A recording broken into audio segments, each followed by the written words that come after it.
여기 할 차례 맞죠? 예, 위생 및 식물위생 조치에 대해서 살펴보도록 하겠습니다.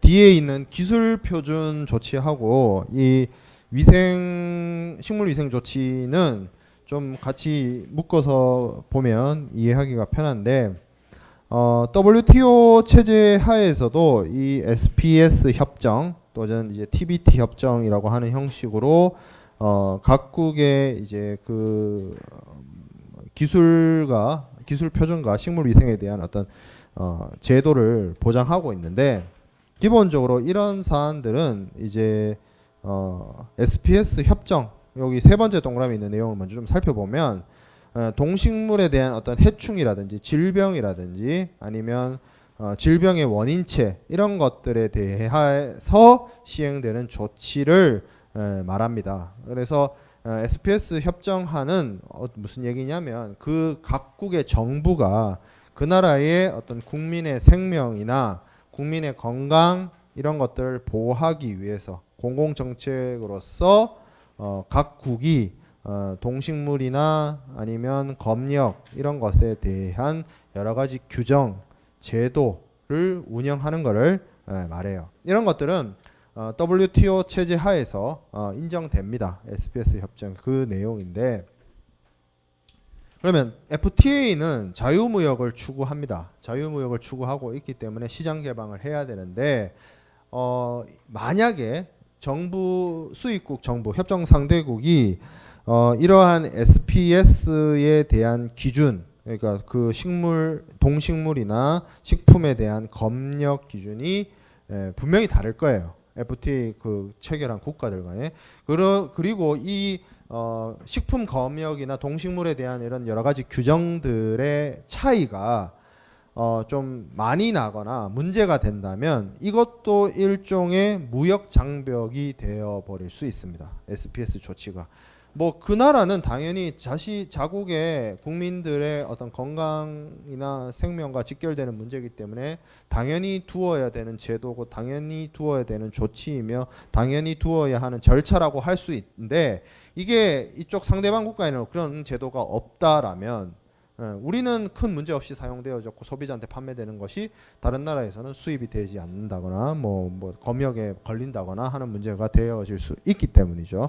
그래서 이게 참 이중적인 측면이 있어요. 국민 건강을 위해서는 당연히 보호해야 되는 것인데 이게 너무 과도하거나 다른 나라하고 좀 다르다.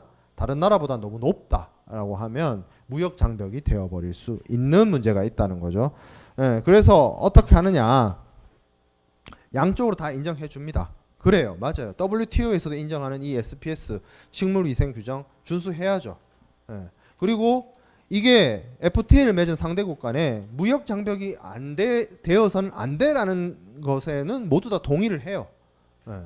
양쪽으로 다 인정되는 부분이고 당연히 동의가 되는 부분이기 때문에 어떻게 하느냐. FTA 체제 하에서도 SPS 조치를 할 수 있습니다. 다만 이 SPS 조치가 무역 장벽이 되어서는 아니 되기 때문에 어떻게 해야 되느냐? 과학적 원리를 근거로 해서 충분한 증거를 바탕으로 이러한 조건, 조치, 제도를 운영해야 됩니다. 그리고 이러한 조치나 제도가 어떤 자국 상품하고 협정 상대국의 상품하고의 어떤 차별 또는 불공정한 대우를 유발해서는 아니 됩니다. 이런 조치 할 수 있다 이거야. 식품 검역 할 수 있고 동물 검역 할 수 있고 다 할 수 있는데 이게 당연히 과학적인 근거와 충분한 증거를 바탕으로 이루어져야 되는 것이며 결코 내국민 대우나 최혜국 대우를 어기는 수준으로 어떤 불합리한 조치여서는 아니 된다라는 게 핵심이에요.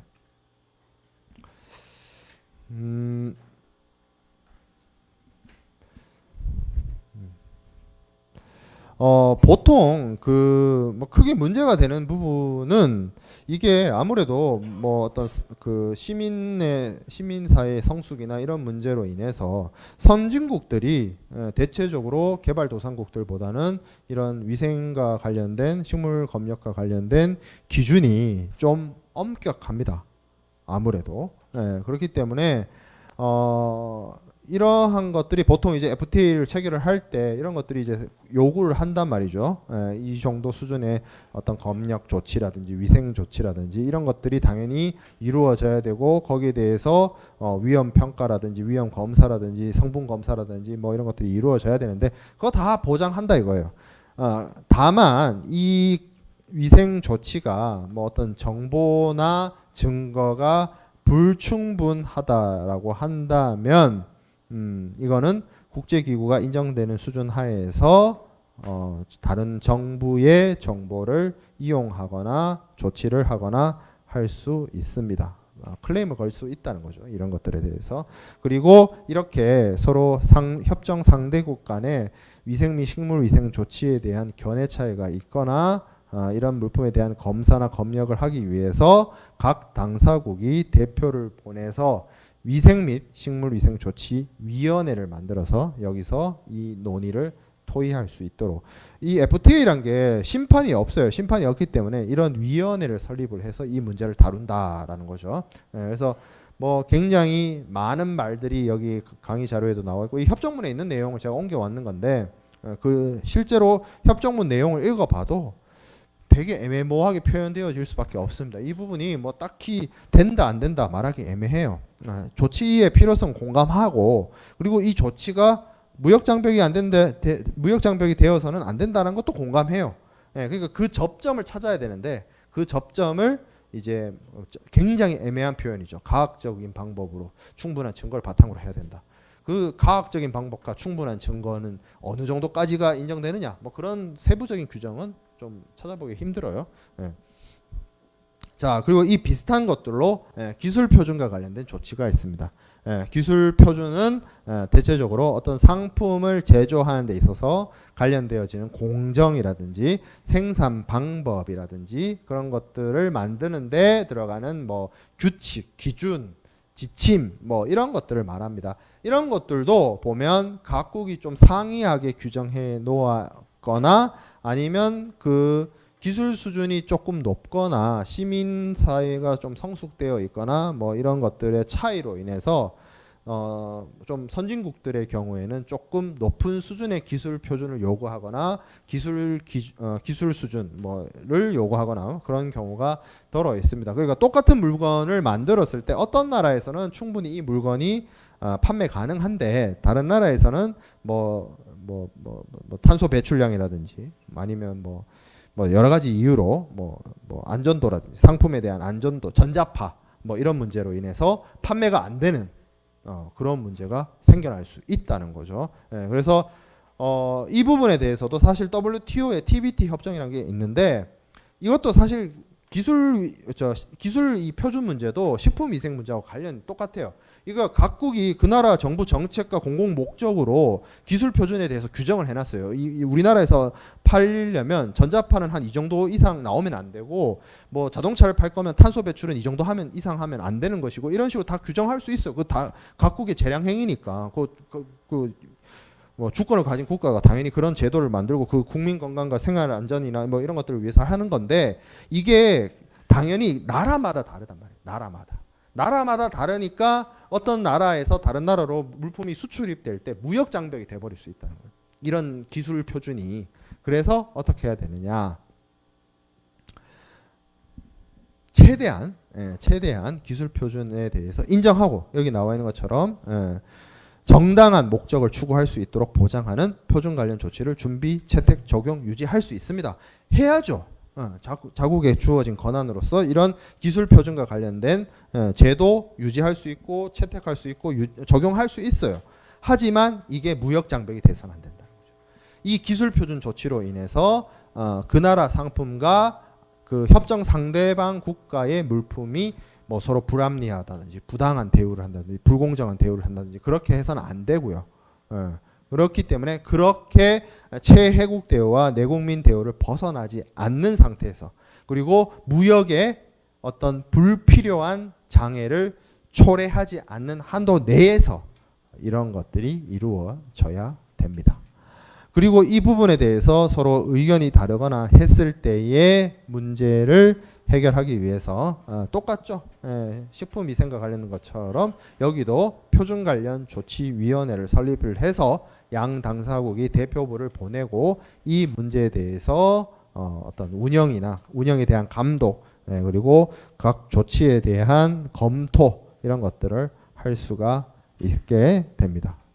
자, 그래서 여기까지가 이제 상품 무역과 관련된 내용이었어요. 상품 무역에 대한 내용 중에 원산지 규정은 우리가 앞 시간에 자세히 살펴봤기 때문에 원산지 규정은 따로 얘기를 안 했고요. 원산지 규정 외에 뭐 내국민 대우나 이런 부분, 그리고 시장 개방 뭐 이런 부분도 얘기를 했었고, 기술 표준이나 식품 위생, 그리고 무역 구제 조치 뭐 이런 내용들을 담고 있다라는 내용들을 좀 살펴봤습니다. 그리고 농산물에 대한 이슈 그런 얘기를 했었고요.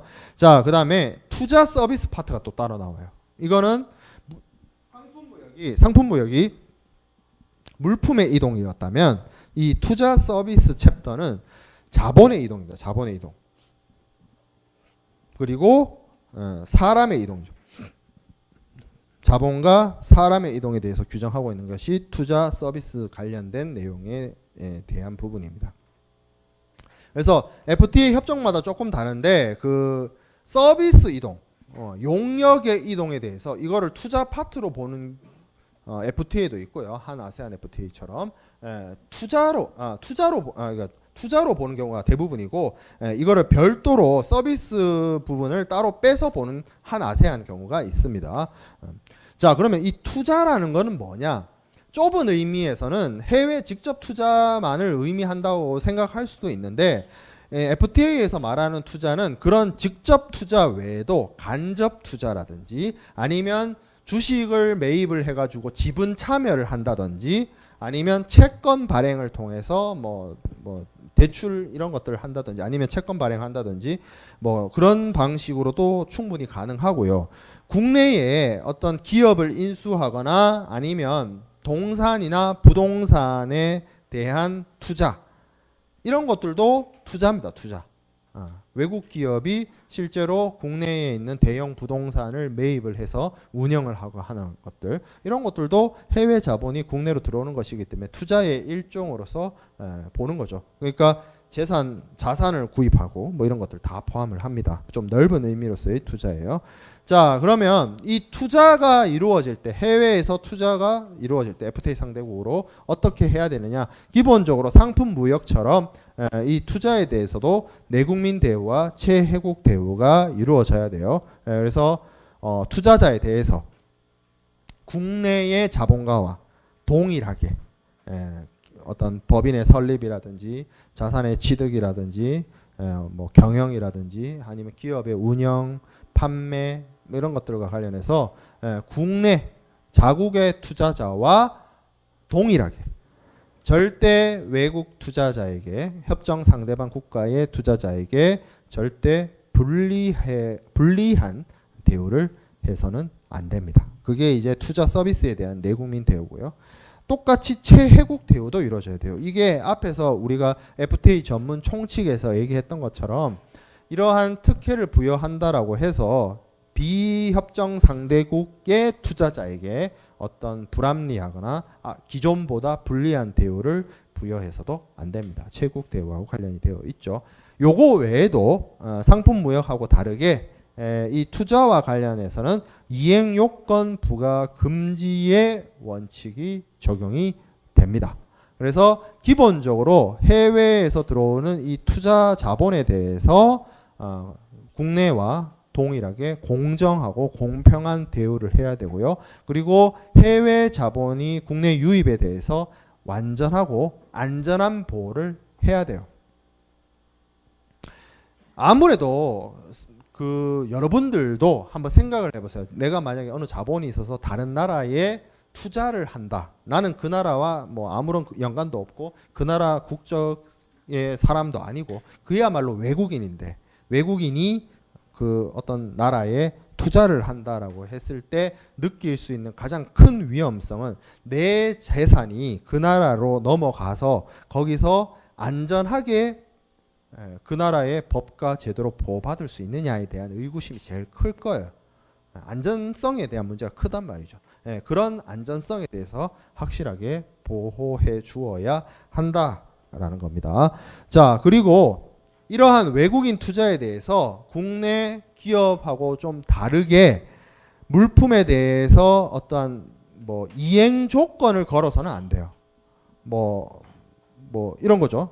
그러니까 외국 기업이 우리나라에 투자를 했어요. 그럼 우리나라에서 사업을 할 거 아니에요? 근데 그냥 하면 되는데, 자유롭게 영업하고 하면 되는데, 뭐 얘네들한테 조건을 걸어요. 너네가 무슨 공장을 운영하는데 공장에서는 반드시 한국산 물품만 써야 돼. 내지는 뭐 너네 나라의 물품을 뭐 만들어 우리나라에 수출 공장을 운영해 가지고 여기서 생산되는 물품을 얼마 정도는 수출로 가야 돼. 내수용으로만 쓰면 안 되고 100% 내수용으로 해서는 안 되고 얼마 일정량은 수출해라. 내지는 뭐 너네가 여기 만들어서 자본을 투자해서 공장을 만들었으면 국내에 기술 이전을 무조건 해라. 이런 식으로 그 투자를 통해서 사업을 운영하는 주체에게 이행 조건을 특별하게 걸어서는 안 됩니다. 이거 자체가 어떻게 보면 내국민 대우하고 좀 다른 부분이죠. 예. 국내 기업한테 너네는 무조건 국산 부품 써라 이런 조건 안 걸잖아요. 우리나라 정부가. 예. 그런 것처럼 마찬가지로 외국인이 국내에 해외 직접 투자를 했을 때도 이러한 이행 요건을 추가로 부과하거나 해서는 안 된다. 그게 이행 요건 부과 금지의 원칙입니다. 자, 그 다음에 이 투자 서비스는 시장 개방을 하는 데 있어서 앞서 FTA에 대한 개괄적인 소개를 할 때도 얘기를 했습니다만, 투자 분야를 이제 개방을 하는데 이 개방을 모든 걸 다 열어놓고 절대 해외 자본에게 조금 내주는 것만큼은 안 되는, 뭐 보통 그런 거는 이제 뭐 국민 건강에 문제가 있거나 아니면 국가 안보, 뭐 기술 유출을 우려하는 경우 등등, 예, 아주 극소수의 경우에 요건 안 돼라고 규정하는 게 네거티브 방식이고요. 이제 파지티브 방식은 반대죠. 요거는 해외 자본이 들어와도 돼라고 규정하는 것이 이제 파지티브 방식입니다. 예, 그렇게 규정이 되어 있고, 이제 앞서 얘기한 것처럼 해외 투자자가 이제 국내로 이렇게 투자를 하게 되면 여러 가지 어떤 우려 사항들이 있을 수 있는데, 그러한 우려 중에 어떤 것들이 있느냐, 정부와 내가 해외 투자자가 어떤 나라에 이제 투자를 했는데 그 나라 정부하고의 트러블이나 마찰이 발생할 위험성도 매우 있습니다. 그러면 만약에 국내 기업이 국내 정부, 우리나라 정부와 우리나라 기업이 어떤 정부 정책과 관련돼서 이견이 있어서 충돌이 발생한다라고 하면 보통은 행정소송으로 가요. 뭐 보통 이제 행정심판을 하거나 행정심판 한 다음에 행정소송을 가거나 뭐 이렇게 해결을 하는데, 이 외국인 투자자가 해외 직접 투자를 통해서 설립한 법인이나 해외 그 어떤 뭐 사업체가 그 나라 정부하고 이게 분쟁이 발생하게 되면 똑같이 만약에 행정소송으로 간다라고 친다면 그 해외 투자자의 입장에서는 정말 원정 게임이 되는 거죠. 그 나라 법 체계를 잘 모를 뿐더러 만약에 그 나라의 법 체계와 우리나라의 법 체계가 서로 상이하다 이러면 뭐 여러 가지 어려움과 애로 사항이 있겠죠. 그래서 분쟁 해결을, 정부하고의 분쟁 해결을 소송으로 해결하지 않고 중재로 해결하도록 하는 내용을 FTA에 담고 있습니다. 그게 이제 대표적인 게 한미 FTA의 ICSID. 그 내용이 뭐 전문적인 내용은 제가 소개를 했습니다만, 최근에 한미 FTA 개정 서한에 그러한 내용이 있다라고 한번 얘기를 했었어요. 그런 식으로 기업과 투자자 간의 분쟁을 중재로 해결하자. 소송하지 말고. 그런 제도를 담고 있습니다. 사실 해외 직접 투자가 좀 많이 이루어지는 게 바람직하다고 저는 생각이 돼요. 지금 국내 자본들은 오히려 이제 인건 비용이나 고정 비용에 대한 부담으로 인해서 많이 해외로 나가고 있는 상황이죠. 여러분들도 익히 알고 있는 것처럼. 그러면 반대로 해외에 있는 자본이 국내에 지사, 사무소를 설립하거나 뭐 굳이 공장까지 안 만들더라도 공장을 통해서 꿀뚝 있는 공장을 만들어 가지고 공장을 운영하는 것까지는 아니더라도 최소한 우리나라에 지점이나 사무소를 만들면 그 지점이나 사무소를 운영하기 위한 인원을 국내 인원 물론 해외에서 직접 오는 인원도 있겠지만 현지 직원을 채용을 해야 되니까 고용 창출 효과가 분명히 있거든요. 예, 그런 것들을 좀 적극적으로 유치를 해야 될 필요성이 있어요. FTA 제도를 만들어 놓은 이유가 분명히 여기서도 보면 투자자들한테 여러 가지 혜택을 주고 너네가 우리나라 정부랑 싸울 일이 있으면 중재까지도 중재제도 이용할 수 있을 정도로 여러 가지 혜택을 주는데 투자 유치를 많이 해야 되는데 사실 FTA에서 허용하는 것 외에도 기업들을 유치하려면 세제 혜택이나 법인세 인하라든지 뭐 이런 혜택들이 필요합니다. 그런 것들이 이루어져야 해외 직접 투자가 많이 활성하게 이루어지겠죠. 뭐 저는 그런 생각해요. 그 외국 그 다국적 기업들이 있죠. 뭐 여러분들이 알만한 기업들 마이크로소프트라든지 뭐 HP라든지 IBM이라든지 이런 회사들 보면 분명히 아시아 헤드쿼터를 두거든요. 아시아 태평양 헤드쿼터를. 그러니까 본사는 미국 회사지. 미국 회사니까 진짜 헤드쿼터는 미국에 있는데 이 아시아 지역을 총괄하는 지역 헤드쿼터를 둔단 말이에요. 그게 보통 어디가 있냐면 뭐 홍콩이라든지 싱가포르라든지 뭐 그런 데 가 있어요. 그런 거 좀 국내로 유치할 수만 있으면 좀 좋을 것 같은데 좀 여기서 만약에 이제 영어 좀 잘하고 그런 친구들은 그런 회사들 취업을 노리고 할 텐데 왜 좀 그런 거에 정부가 적극적이지 않은지 좀 의문스럽습니다.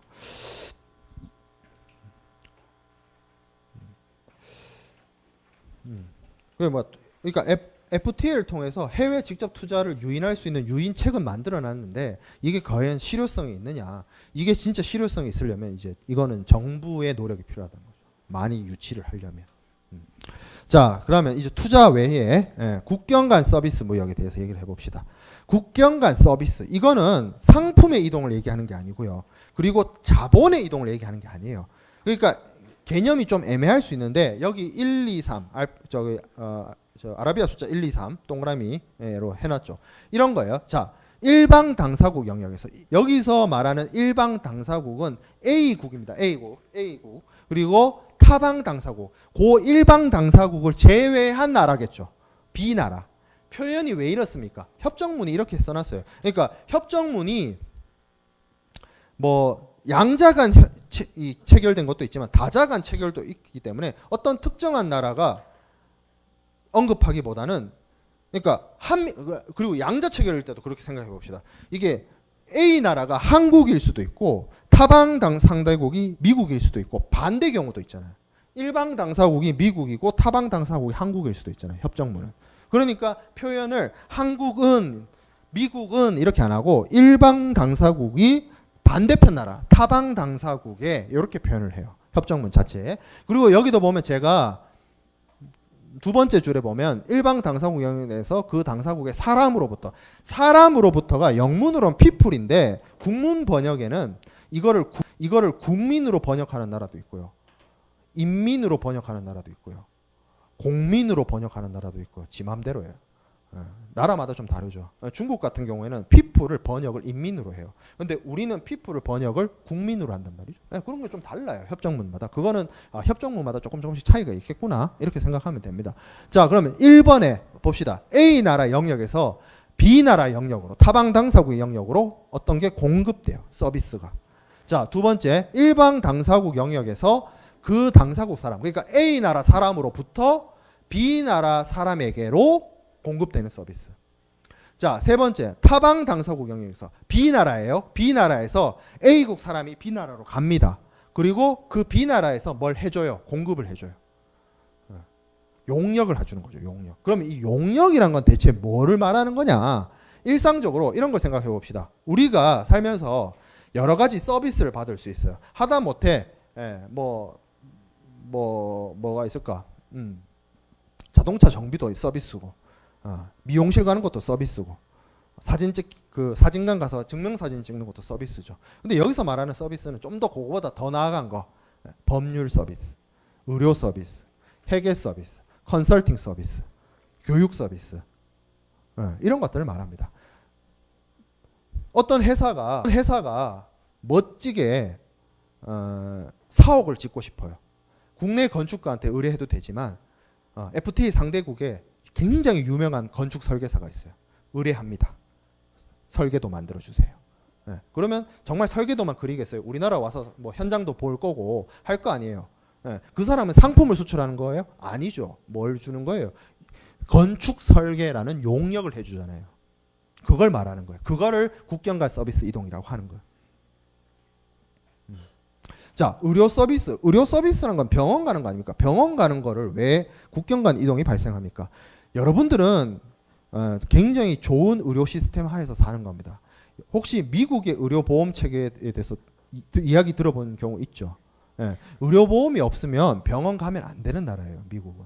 예, 그렇죠? 예, 그러면 그게 왜 그러냐면 여러 가지 이유가 있습니다. 그 이유를 얘기하고 싶은 게 아니고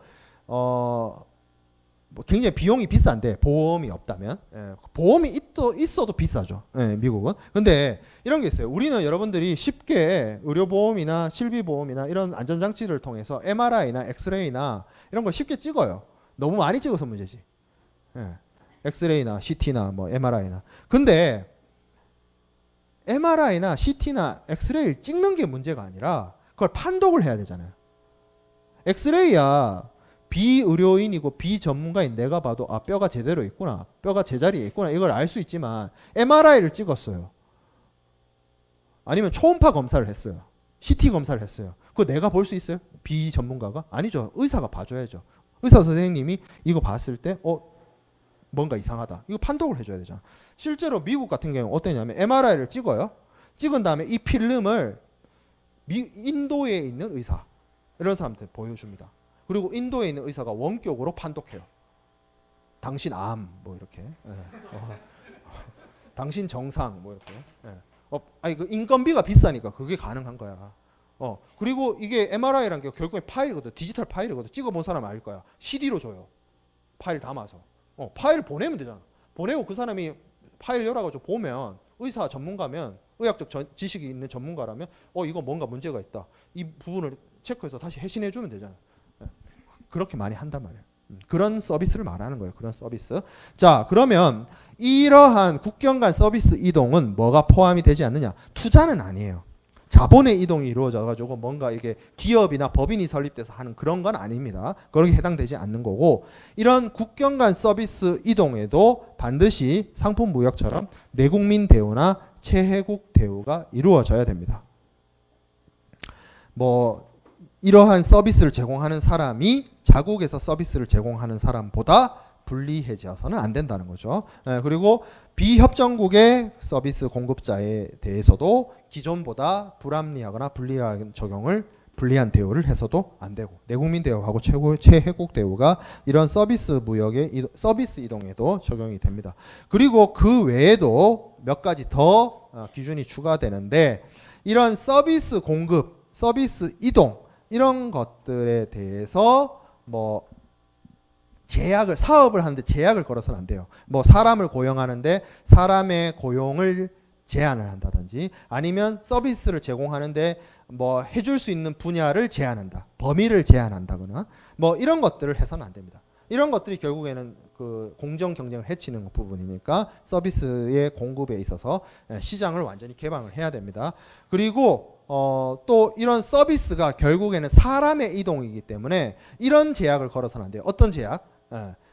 우리나라에 반드시 사무소나 법인이나 기업을 만들어야 할 수 있다 라고 하면 누가 오겠어요? 투자 비용이 발생하니까.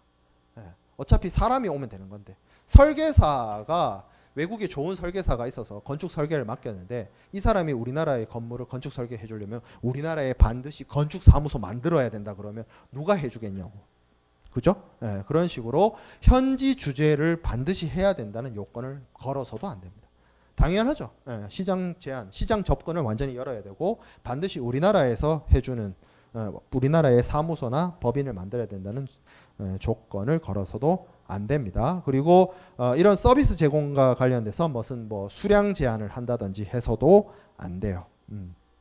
그런 것들은 뭐 HS 코드상, 이게 물론 서비스라는 게 진짜 완전한 형태의 용역, 그러니까 무형물만 이동하는 것이 아니라 서비스를 위해서 유형물이 같이 옮겨오는 경우가 있기 때문에 이 마지막 네거티브 방식에 대한 비합치 조치에 대한 유보에 대한 규정이 있습니다. 어떤 물품의 이동에 대해서 HS 코드상으로 양어표상으로 제약을 걸어서는 안 된다라는 내용이 함께 규정되어 있습니다. 자, 그리고 이 서비스를 하는 게 아까도 제가 뭐 건축 설계, 의료 이런 얘기를 했는데 결국에는 전문가의 영역이에요. 이 서비스의 영역이라는 게. 물론 비전문가도 할 수는 있죠. 근데 비전문가로부터 내가 다른 나라에 있는 비전문가로부터까지 받을 만한 서비스가 뭐 있겠어요. 보통 다른 나라 사람을 초빙해가지고 내가 서비스를 받으려고 한다면 그 사람이 굉장히 그 분야에 있어서의 어떤 대가이거나 전문가이거나 유명한 사람이니까 그렇게 요청을 하거나 하겠죠. 그래서 어떤 서비스를 하는 데 있어서의 어떤 자격, 전문가에 대한 자격이 문제가 될 수 있습니다. 그렇기 때문에 그래서 여기 첫 번째 줄에 나와 있는 것처럼 타방 상대국에 대한 사람들에 대한 어떤 면허나 증명서 발급 요건이나 절차가 장벽이 되어서는 안 된다는 거죠. 외국에 유명한 설계사가 있어요.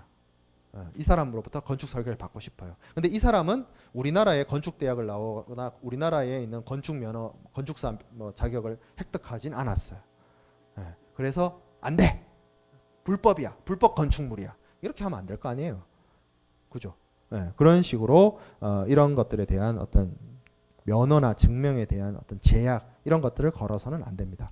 그리고 이런 면허나 증명에 대해서도 여기 지금 두 번째 동그라미 나와 있는 것처럼 비당사국의 영역에서 획득한 교육, 경력, 면허, 증명을 인정하는 경우 당사국은 타방 당사국이 자국의 영역에서 획득한 교육, 경력, 면허, 증명 역시 입증해야 됩니다.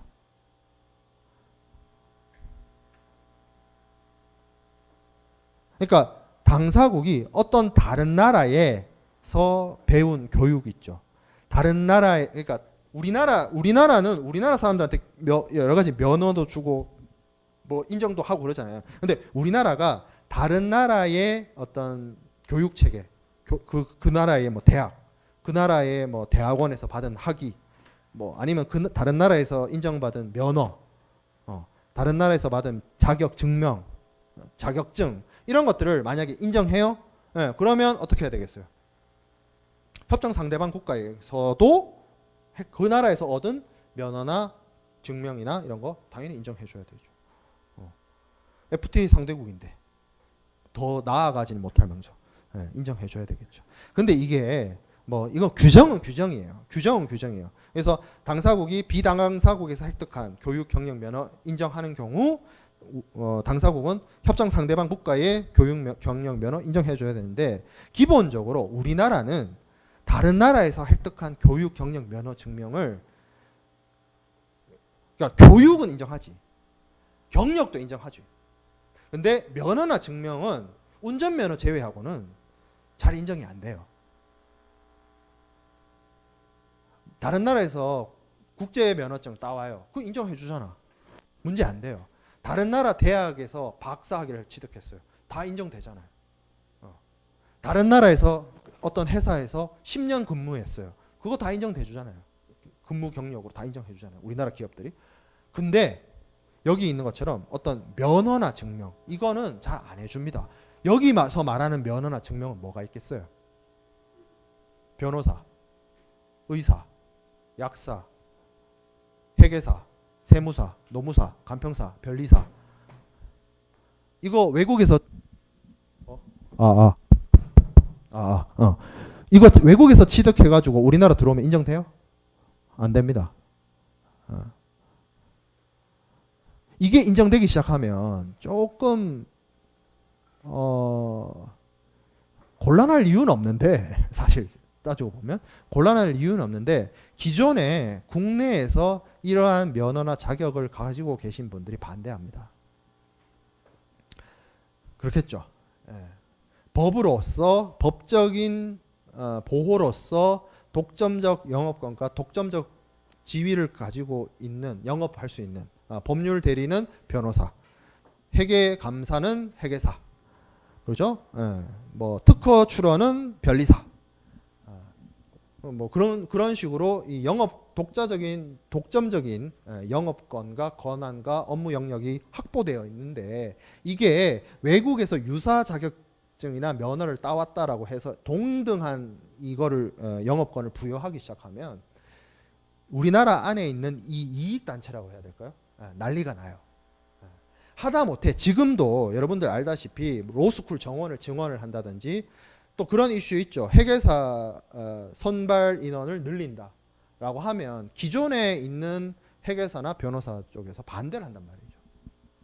쉬운 문제가 아니에요. 그래서 한미 FTA도 그게 다른 FTA에서는 크게 이슈가 된 적이 없었는데, 한미 FTA가 무슨 문제가 있었냐면, 이런 면허나 자격을 인정을 해주기 시작하면 이제 우리가 미국 면허, 그러니까 미국 변호사, 미국 의사 인정. 그러면 미국도 우리나라 의사 면허, 우리나라 변호사 서로 인정해줘야 돼요.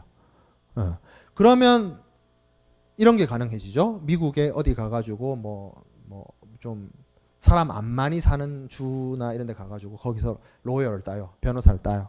그럼 우리나라 들어오면 우리나라에 이제 사시나 로스쿨 패스한 변호사랑 동등한 법률 대리 서비스를 할 수 있는 자격이 돼버리는 그런 상황을, 미국도 딱히 좀 그렇고 우리도 딱히 좀 그랬나 봐요. 그 얘기 좀 하다가 나중에 좀 더 얘기합시다 하고 그냥 끝났어요.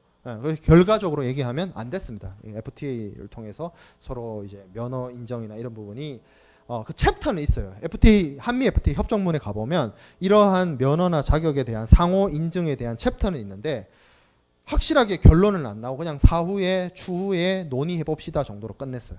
그런 문제가 있습니다. 이게 쉬운 문제는 아니에요. 그렇다 정도로만 이야기합시다. 자, 그 다음에 통신. FTA 협정문에 뜬금없는 통신은 왜 들어가 있냐? 그 나라하고 우리나라하고 뭐 전화선이 연결이 안 돼 있는 것도 아니고, 위성으로 연결이 다 되어 있고 해적 케이블로도 다 웬만한 국가들이랑 통신 다 되는데 뜬금없이 통신은 왜 들어가 있냐? 이 FTA에서 말하는 통신은 그거예요. 그 사업을 하고 이제 상품 무역을 하든 투자를 하든 서비스 공급을 하든 외국의 사람, 기업 이런 형태들이, 경제 주체들이 우리나라에 와서 영업이나 이런 것들을 할 것이고, 그리고 그와 관련돼서 그 기업에 있는 인원, 자연인들이 와가지고 여기서 뭐 영업을 하거나 업무를 하거나 할 겁니다. 그렇죠. 그렇기 때문에 이렇게 접근하는 외국 기업이나 외국인에 대해서 통신 서비스에 대해서 개방을 하고 이 사람들에 대해서 비차별적으로 접근을 하거나 접근을 해야 되고, 그리고 이 사람들이 합리적으로 이러한 통신망을 이용할 수 있도록 해주어야 됩니다. 챕터를 따로 두고 있는 이유가 그거예요. 예를 들어서 이렇게 생각해 봅시다. 외국의 FTA 상대국이에요. 그쪽에 있는 기업이 우리나라에 뭐 진출하거나 거래를 투거나 하기 위해서 사람을 보냈어요. 근데 이 사람이 외국인이라는 이유로 전화선도 연결 안 해주고 인터넷도 못 쓰게 하고, 인터넷도 반드시 이 사이트를 통해서만 접속해야 될 수 있도록 하고, 자기 집에 전화도 못 걸게 하고, 그러면 곤란하잖아. 그러니까 통신을 자유롭게 이용할 수 있고 자유롭게 접근할 수 있도록 허용해 줘야 된다는 원칙을 세워놓고 있어요. 그죠? 그 내용입니다. 그래서 여기 나와 있는 것처럼 하나, 둘, 셋, 넷, 다섯 번째 줄 네 번째 줄 끝부분, 국제무역의 안정적인 수행을 위해서 통신 서비스에 대해서 비차별적 접근을 하고 합리적으로 이용할 수 있도록 외국 협정 상대방 국가에 있는 사람을 위해서 그런 내용을 담고 있는 게 FTA 협정문의 통신 파트입니다. 근데 이 통신이란 거는 여기 나와 있는 두 번째 동그라미에 나와 있는 것처럼 전자기적 순환에 의한 신호의 전송 수신을 말합니다. 그러니까 우리 전화 이거 말해요. 이거 일반적인 통신. 그러니까 4G, 5G 이거 말해요. 인터넷. 뭐가 해당이 안 되냐면 그 방송이 해당이 안 돼요. 방송. 케이블이나 방송 이런 것들은 해당이 안 됩니다. 그러니까 우리는 지금 여러분들 알다시피 이 통신 산업이란 게 일반적으로 그냥 음성이나 문자의 전달에서 뭐로 넘어가요? 이제는 데이터를 많이 유통을 하면서 데이터와 관련된 컨텐츠를 유통하는 사실 통신과 방송 구분이 이제 점점 없어지고 있잖아요. 그렇죠? 여러분들이 쓰는 이동통신 회사가 곧 우리 집에 IPTV를 공급하는 업체이자 인터넷을 공급하는 업체잖아요. 굳이 다르게 쓰는 사람 없잖아. 통신사는 SKT, IPTV는 LGU+, 인터넷은 KT 이렇게 쓰는 사람이 있어요 혹시? 네, 그렇게 안 하잖아요. 네, 서비스는 통합돼 가잖아. 점점 통합돼 가잖아. 근데 이 통합된 서비스를 얘기하는 것이 아니고 FTA 협정문에서는 통신만 말해요. 통신만. 네, 방송은 포함되지 않는다.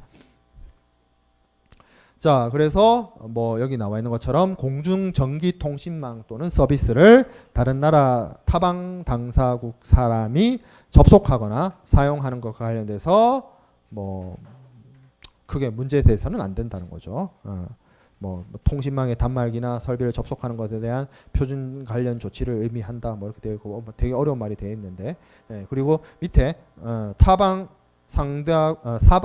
당사국 사람이 우리나라에 들어와 가지고 상업적 활동을 하는 데 있어서 합리적이고 비차별적인 조건에 따라서 개인 임차 회선을 포함해서 뭐 국경을 통과하는 통신망이나 서비스에 접속하고 사용하는 거 보장해야 된다. 이 말이죠, 이 말. 임대폰이라 하나? 그 뭐죠? 그 선불폰. 예, 그런 거 많이 팔잖아요. 외국 사람이 와가지고 뭐 한 달 체류하든 보름을 체류하든 국내에서 자유롭게 영업 활동하고 사업 활동할 수 있도록 통신에 대한 접근이나 이런 것들을 자유롭게 이용할 수 있도록 해주어야 합니다. 그게 이제 통신 관련된 내용입니다. 자, 이렇게 통신 관련된 내용과 함께 기업인의 일시 입국의 문제가 있습니다. 기업인의 일시 입국이란 거는 기업가들이 우리나라에 와서 상품 무역을 하든 투자를 하든 아니면 서비스에 이동을 하든 여러 가지 영역을 해야 하는 것인데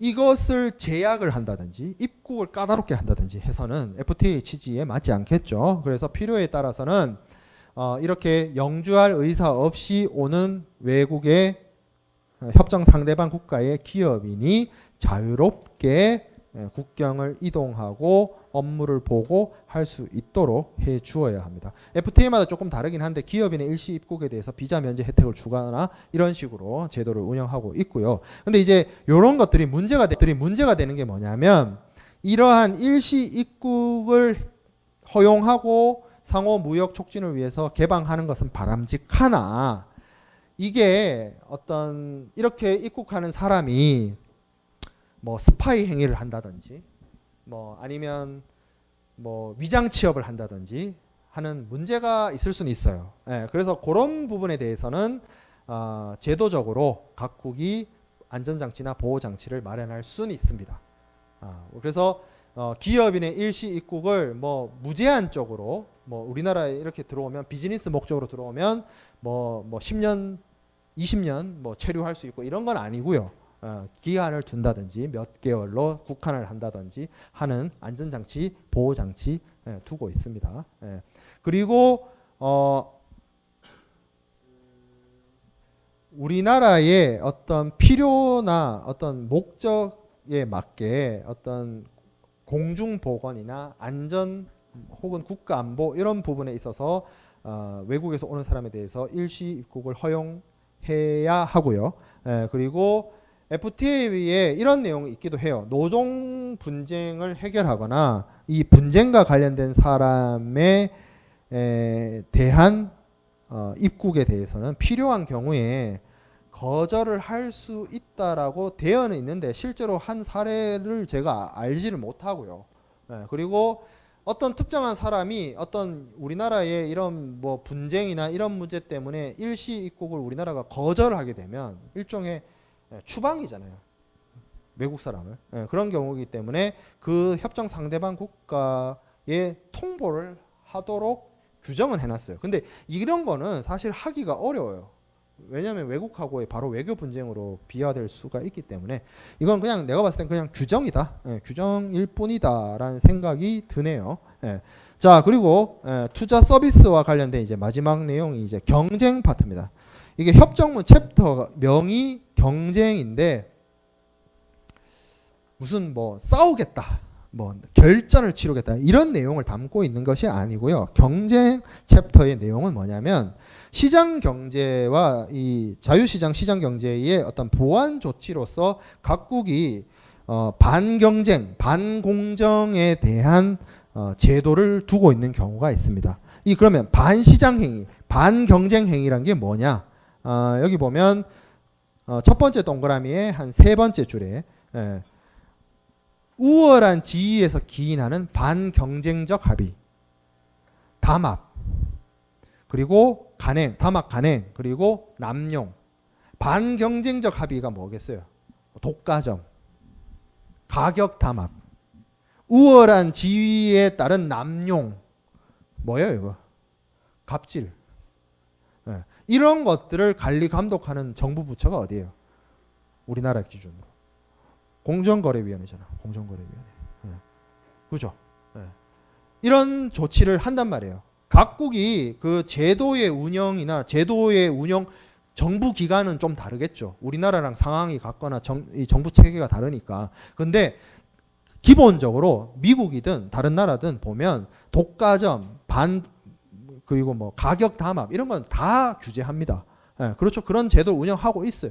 그리고 이러한 제도를 운영하는 게 FTA 상에서 크게 문제되지 않습니다. 그렇죠. 그렇게 해야 되겠죠. 그래서 어떻게 하고 있어요? 두 번째 동그라미에 당사국의 경쟁 당국에 의한 조사나 절차를 통한 경쟁법 적용이 타방 상사국의 중요한 이익에 실질적 영향을 미치거나 직접적으로 실질적 영향을 미칠 수 있는 경쟁 제한 조치와 관련이 있으면 타방 당사국의 경쟁 당국에 통보해야 된다. 하지 말란 얘기는 안 하잖아요. 그러니까 외국 기업, FTA 협정 상대방 국가의 기업이 우리나라에 들어왔어요. 근데 이 기업이 뭐 독과점법을 위반한다든지 가격 담합을 한다든지 뭐 그런 불공정 행위를 한다든지 반시장 행위를 한다든지 그런 경우에 우리나라의 경쟁 당국을 공정위원회나 그런 역할을 하는 기관이 당연히 제도적으로 어떤 법으로서 제약을 하거나 조사를 하거나 검사를 하거나 처벌하거나 할 수 있습니다. 할 수 있어요. 할 수 있고 이 경우에는 뭐만 하면 돼요? 타방 상대국에 그 관련된 업무를 하는 파트너, 경쟁 당국에 통보해야 합니다. 그러면 공정거래위원회 이렇게 쓰면 될 텐데 왜 그냥 경쟁 당국 이렇게 표현을 썼을까? 우리나라는 공정거래위원회지만 다른 나라들, 협정 상대방 국가들은 좀 달라요. 재무부, 상무부가 직접 하는 경우도 있고요. 따로 우리나라처럼 위원회 같은 형식의 정부 기관을 두는 경우도 있기 때문에 그런 것들을 다 수용해서 이 규정을 두고 있습니다. 그러니까 결국에는 이 경쟁 파트도 어떻게 보면 우리가 그 상품 무역에서 발생할 수 있는 여러 가지 문제점을 해결하기 위해서 세이프 가드 제도라든지 무역 구제 제도 같은 것들을 두고 있는 것처럼 시장 경제와 자유시장에서 발생할 수 있는 여러 가지 문제점을 해결하기 위해서 반경쟁 제도를 운영하고 있고 이게 FTA에서도 허용이 된다. 그런 내용을 담고 있습니다. 그래서 여기까지가 투자 서비스 분야에 대한 FTA 협정 내용이었어요. 그래서 여기까지 하고 다음 주에는 FTA 협정문 중에 다루지 않았던 몇 개 부분, 남은 부분 좀 사이드한 내용을 나누고 종강할 수 있도록 하겠습니다. 수고했어요.